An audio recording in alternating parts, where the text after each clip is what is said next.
негизинен бул жакта Орто Азиялыктар кайрылып турушат, жардам сурашып, мен да колдон келген жардамымы берип турам. Ошо негизи баш оорусу, мойын оорусу, плечо, кол, бут, ошо бүт мышцалар менен байланышкан, сөөк менен байланышкан бүт ооруларды карайм.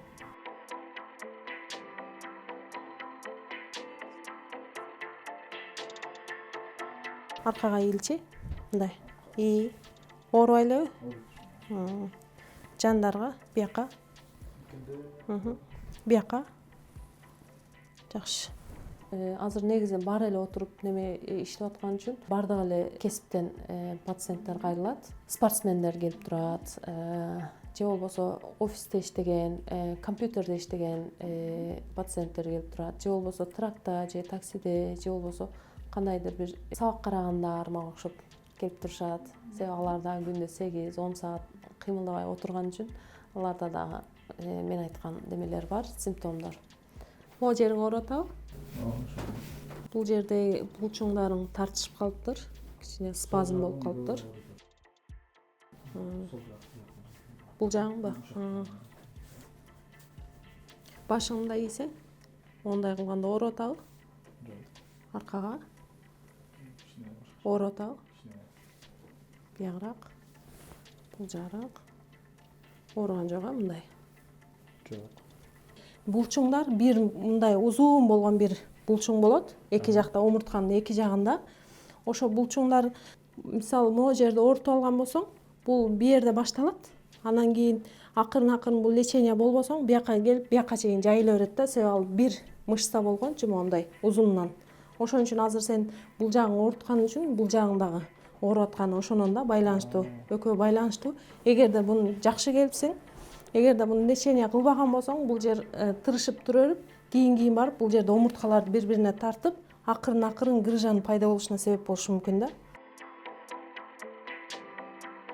Ошо көбүнчөсү эле иглотерапия, анан биоэнергия массажер менен массаж, дагы физиотерапия жана витамин, чөп дарылар менен лечение кылып турам. Ооруган жокпу? Жакшы эле?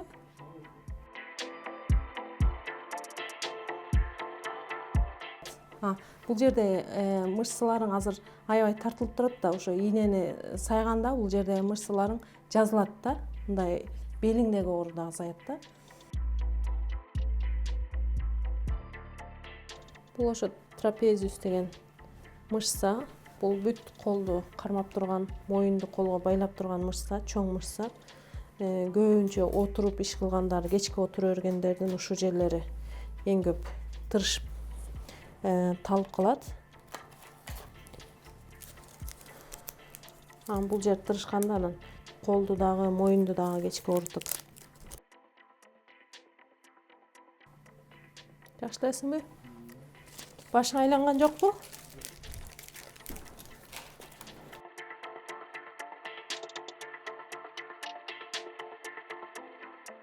Мен грыжаларды, мойун ооругандарды карайм. Же болбосо жана инсульт болгондордун ошо реабилитациясын биз карайбыз. Биздин бөлүм ошолорго жоопкерчиликтүү.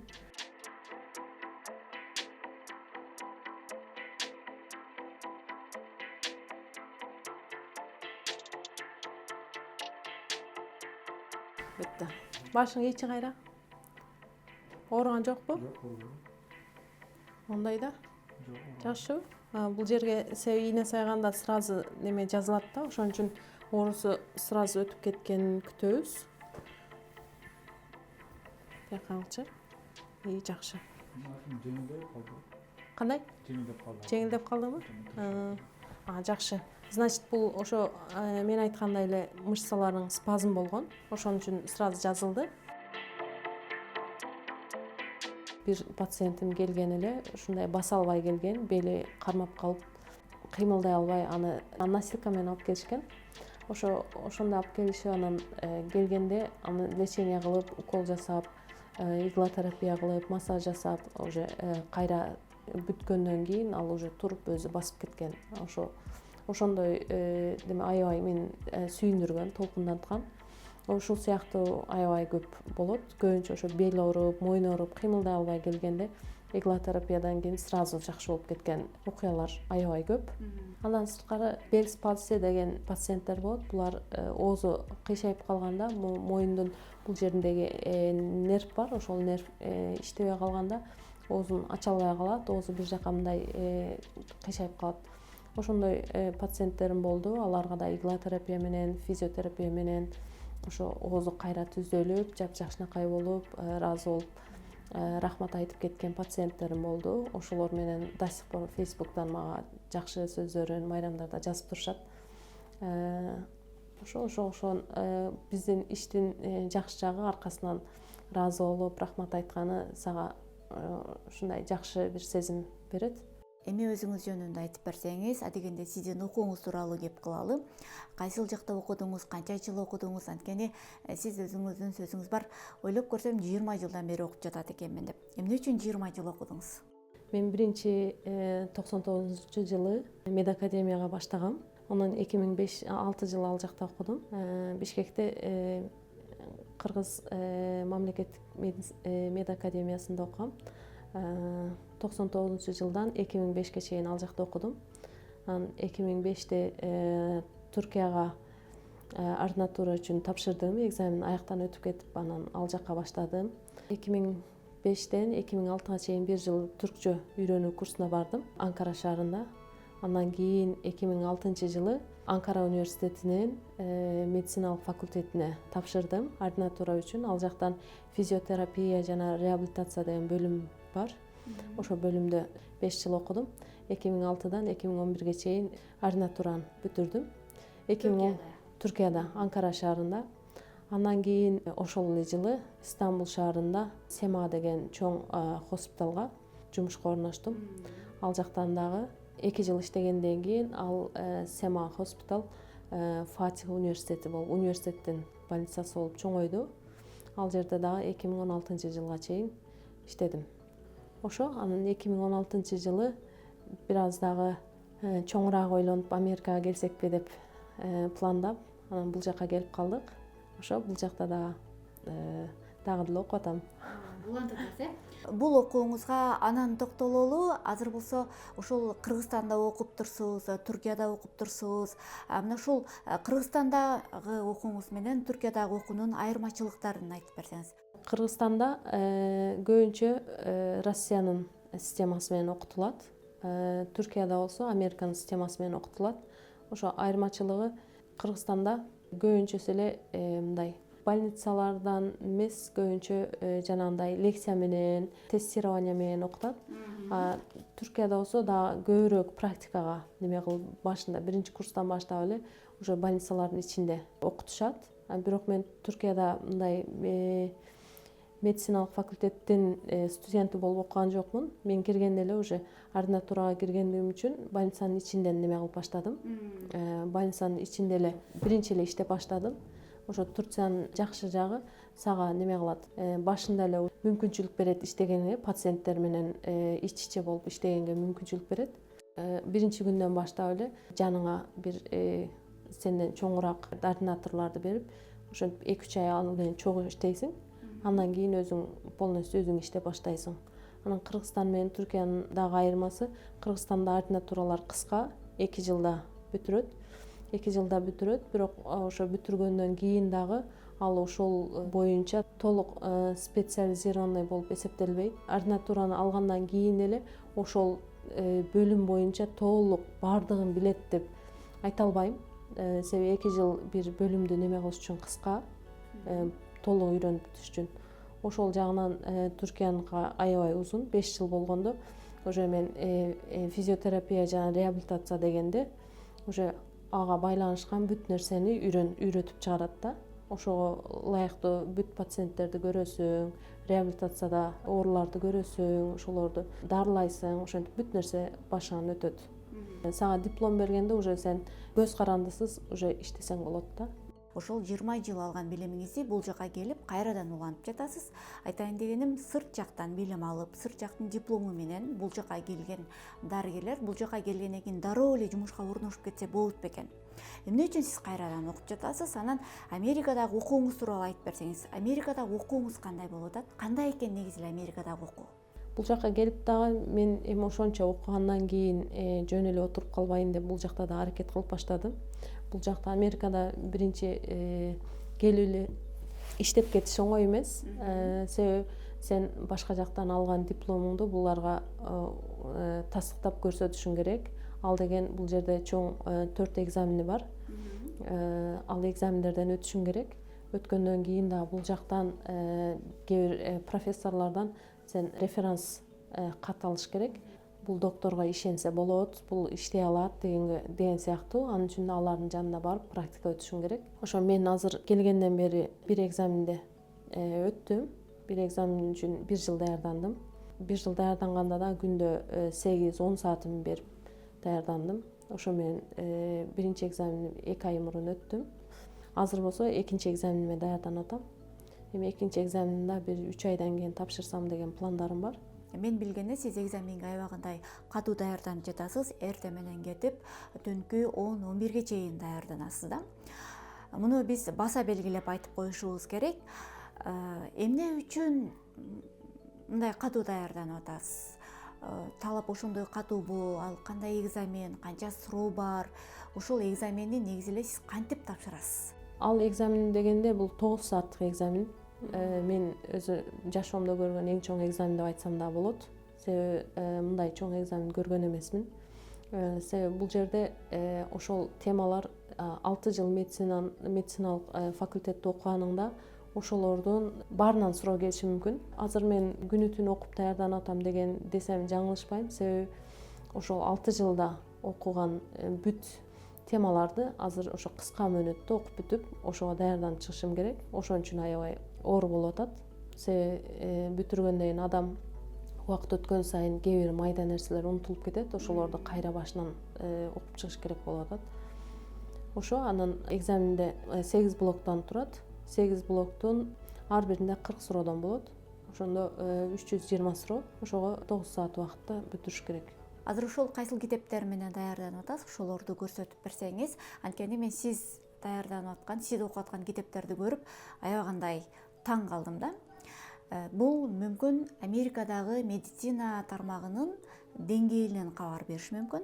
Айрыкча азыркы тапта менден аябагандай сурап аткандар көп. Мисалы, чет мамлекетте дарыгерлерге айрыкча жакшы айлык майына төлөп беришет экен. Биз дагы барып иштеп келсек, тажрыйба алмашып келсек депчи. Ошондо ошол дарыгерлер бул жака келгенде дагы окуш керек, сиз сыяктуу кайрадан экзаменден өтүш керек. Ошондой да, Ошондо сиз азыр кайсыл китептер менен даярданып атасыз? Ошолорду көрсөтүп берсеңиз. Биякта көбүнчө эле ушу Капландын китептерин неме кылышат. Бул 6 томдон турат. Ушу китептерди окуп чыктым. Ушулар боюнча даярданып атам. Мен негизинен экинчи степти биринчи бердим. Себеби экинчи степ клиникал болгон үчүн ошолордон неме кылдым. Бул китептерди окуп чыгып анан ушуларды эми баарын ичип жегендей кылып билиш керек да. Анан ушулардан суроо келет. Буларды окуп чыктым, булар боюнча экзамен бердим. Эми ушул эле китептердин Basic Science боюнча окуп атам. Көбүнчөсү эле азыр күнүбүздө адамдардын көбү отурган абалда иш кылышат баары эле. Ошондуктан аябай омуртка оорулары барган сайын көбөйүп кетип атат. Бизге кайрылгандарда аркам ооруп атат, белим ооруп атат, мойнум ооруп атат деп келгендер аябай көп. Мунун баарынын себеби адамдардын аз кыймылдап калгандыгынан байланыштуу. Мисалы, баары эч ким азыр баспайт, баары машина менен жүрөт. Же болбосо отурган жеринде да офисная работа деп кечке офисте отурушат.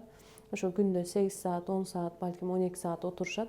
Ошо отурганга байланыштуу оорулар көбөйүп атат. Себеби отурганда адамдын омурткасы сокращенный болуп турат, мышцаларычы аябай тартышып турат. Ошол барган сайын ошо кыймылдабай ошентип тура бергенде ал мышцалар барган сайын катып, туздар чогулуп баштайт. Ошонун улам акырын биринчи оорулар булчуңдардан башталат, мышцалардан.